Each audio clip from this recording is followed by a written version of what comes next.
celebrate the end of the year, we now kick off our annual Year in Review series. Our Doug Banks leads things off. We are taking a look back on the stories and events that impacted our area in 2023. Today, I'll be sharing with you a few of those stories that helped shape January and February. Whether it was the path less traveled, persevering down Main Street, or looking for new pathways down I-395, Mainers began 2023 looking towards a brighter future. I'm excited to spend some of it with my best friend. We're graduating. We're excited to welcome our new baby, hoping to probably leave Maine.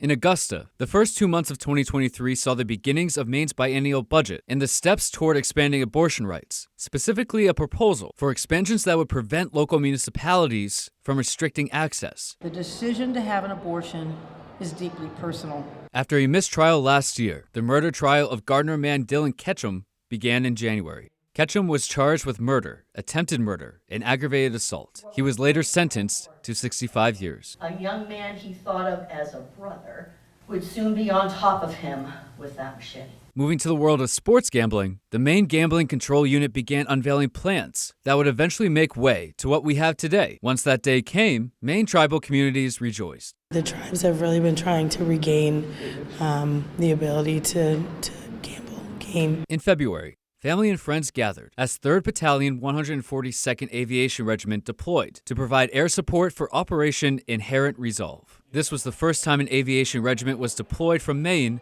since 2018. Life flight pilot Abel Gleason spoke to the difficulty that comes saying goodbye to family. There's a stereotype about military guys not being that forthcoming with their feelings. Even if you come from a military family and they know what to expect, I think that's always a gut punch to have to confront that. Winter in Maine can stop anyone in their tracks.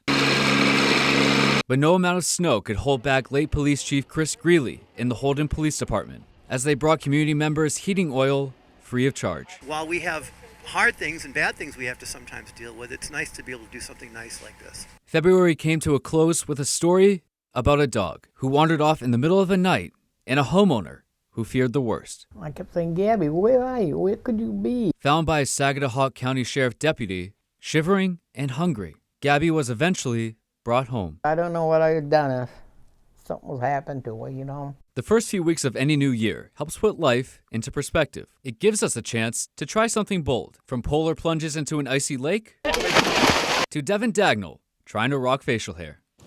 As the year moved forward, all that matters is you did too. Throughout the week, each reporter here will be bringing you more stories from 2023, with Grace Blanchard showing us what happened in March and April.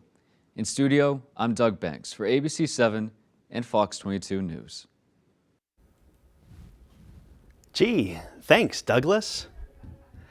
After the break, we'll take a look at the ongoing crisis at the U.S.-Mexico border. Stick with us. Because I have both Medicaid and Medicare, I